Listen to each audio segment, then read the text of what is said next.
Hi guys, welcome back.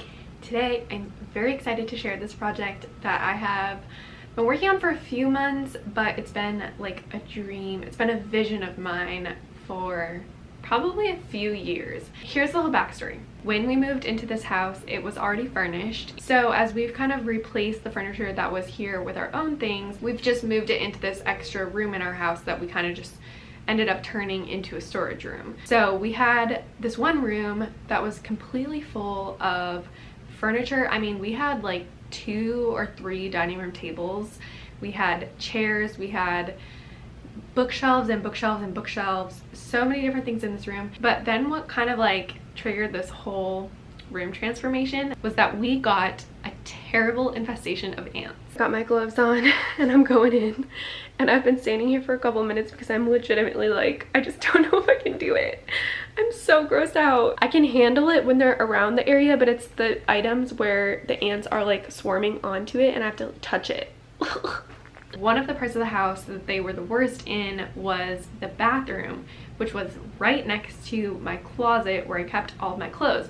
But here's the thing, my closet also extremely messy. And so I'm watching all these ants, like thousands of ants pouring into my bathroom, and I'm seeing my closet with clothes all over the ground right next to it, and I started getting like really stressed about that. So I basically had a meltdown and I was like, I can't do this anymore.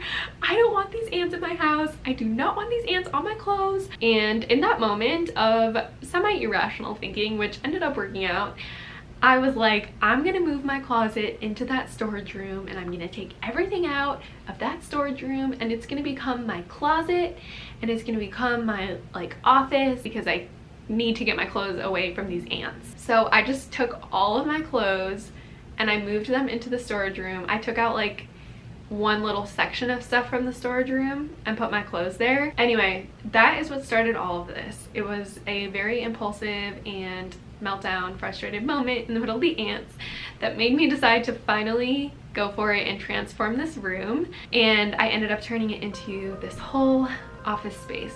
So design-wise, I had a few different thoughts. I wanted to feel really clean and really organized, which usually means like lots of white and very minimal. But at the same time, I was like, this is my one opportunity to do something ultra feminine and like get in all the like cheesy, like I guess like super over the top girly. I went to Joybird because if you have watched my living room transformation, you know Joybird is one of my very favorite companies for all things home decor, furniture, all that. They have super high quality pieces and you can customize them. So most of their pieces you can choose your fabric, you can choose the type of like wood or hardware, so you can kind of like make it your own. So I went to Joybird right away and I found these 2 pink chairs. I reached out to them to see if these chairs were something that we could kind of design the room around. And they said yes. I pictured this space right where I'm sitting right now to be the perfect space for filming YouTube videos because I have the light coming in naturally from the window, so I don't have to set up any lighting. And then I wanted to, you know, sit in a nice little pop of color, have a little texture behind me, maybe a plant. From there, because this was such a pop of color, I wanted to keep the rest of it pretty simple. So then I found the rug, which is also from Joybird, this jute round rug. And I've never really worked with a round rug before. I usually do rectangles, so I thought it'd be kind of fun to incorporate that. I was worried that it might be too like rough and scratchy, but it's actually pretty comfortable for a jute rug. And it hasn't been shedding or anything. It's a really nice rug, and I like the thickness of it. It's, you know, just like that much, just a little bit of rope, so it's thick enough that it feels like a nice rug, but it's not too thick that I'm like gonna trip on it or something like that. So I'm really happy with how this rug turned out. I got it in the size 5x5. This is kind of what I did with the whole space. I wanted to have the statements be in the textures for the most part. So the pink chairs, like the pink is obviously the statement, but a lot of the room, what I did was I chose minimal colors, and then I had the textures be kind of the interesting thing about them. The next thing I think I worked on was the table, and the table is the one that I thought, if I have some type of little accent table, I want it to be a natural color again. But as far as the shape goes, I was like, this is where I could do something like cheesy and have it be like, you know, the one subtle but cheesy. I don't know why I like got hooked on that idea, but I was just like, I'm gonna have like a heart-shaped table. Or you know what actually inspired it is I saw this coffee table probably like 3 years ago from Anthropologie, and it was very classy, but it was shaped like a flower. It was marble and brass, but I was kind of inspired by that idea to have something that was like kind of cheesy in a way, but do it in like a really classy way. I looked around online for like heart tables and flower tables, and I couldn't really find anything. They were all either like very extremely cheesy or mostly like kids items, or they were like super high end. Anyway, so one day I just went to Michael's. Mostly I was like, I'm just gonna look around and get inspired. And what I found were these wooden hearts. And then I just found this base table underneath here from IKEA. So they just had this little triangle stool, and I think it was $15.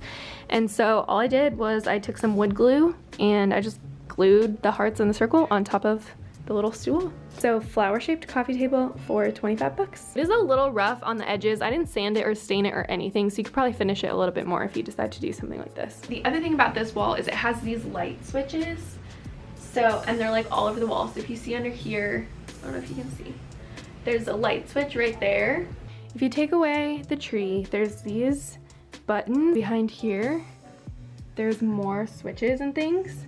I wanted to add a little bit of texture to this wall, but I didn't want it to be distracting because I knew I'd be filming videos here. I think it's like maybe 9 or 10 feet just from the top of these chairs all the way up to the ceiling. So I was like, I mean, I could do something really cool here. I thought it'd be cool to have really big artwork here, but I didn't want to spend a lot of money on it. I took a big piece of foam board. I got it from Office Depot. I think it's 40 inches by 60 inches. Then I ordered 1.5 yards of fabric, and I just covered the foam board and stapled it on the other side. That's it. And I was worried that sequins could look really tacky, but I got it from Mood Fabrics, and so it's really nice fabric, like pretty high quality, and the sequins are tiny and they're white. The sequins are white and the fabric is white, so I felt like it was gonna work, and I felt like it would match the wall pretty well to like be the same type of white. And I was right. Really happy with how it looks with the light coming in here. It's always like super sparkly. I've always wanted like a super tall rubber tree, but I just was like, it's a lot of money for if you're not a plant expert. I mean, I'm decent at plants, but I'm new. So I was like, what if I can't keep it alive? And I spent $200 on this plant that it just dies within a week, you know? Then I found on Facebook Marketplace, there was a couple who propagates rubber trees, and she was selling this beautiful 5-foot rubber tree with massive leaves for $50, and I was like, I can't turn that kind of deal down. I think it likes its new home here. If you guys are interested in plants, rubber tree is typically a really easy plant. They're hardy, so they can handle lower light, and they can handle forgetting to water them. The only thing is you don't want to overwater them, but if you forget to water them, like, they'll mostly be fine. And then the other plant I have in here is Monstera Deliciosa. I got that one from Home Depot. A little underwatered right now. I just watered it, so it'll perk up soon. The planter is from Home Goods. I got it a couple years ago, and it's a little bit too big for the plant, but I just propped it on top of a little plastic thing inside there. That one's a really fun plant because it grows super fast and it's really big, and so you get like instant gratification. I wanted to have a spot to display clothes for upcoming posts because I like to plan out all my posts even like a month ahead of time is ideal. So whenever I'm planning my outfits for that, I thought it'd be nice to have a spot to separate them from the rest of my closet.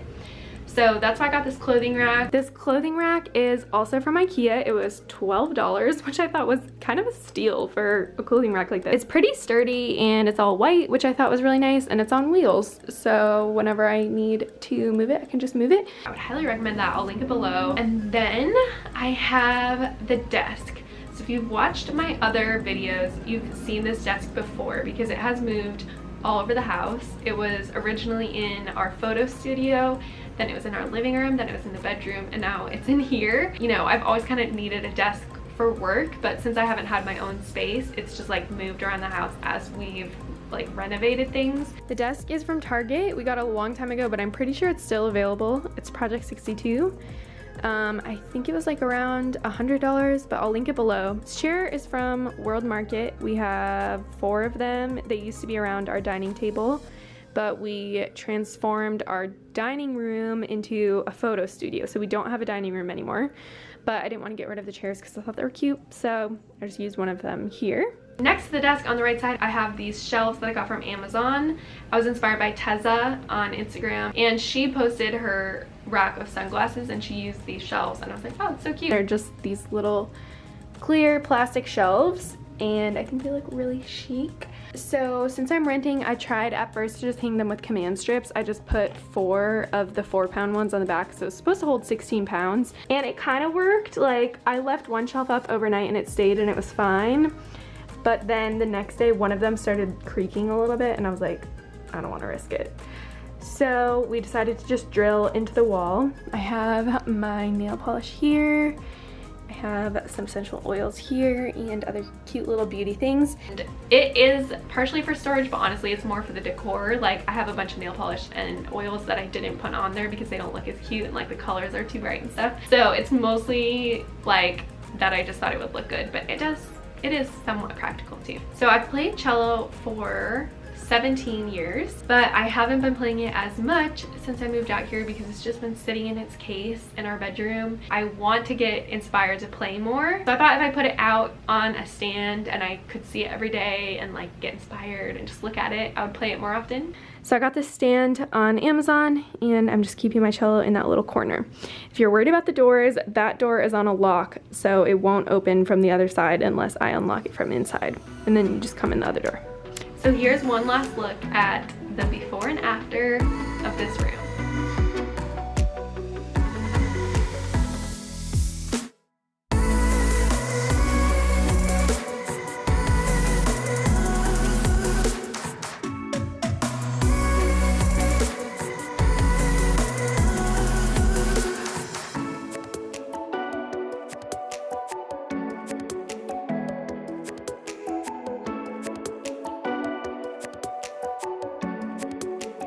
So I hope you guys enjoyed seeing this room transformation. Personally, I think it's really exciting to see a room go from like basically the worst room in the house to the most beautiful room in the house.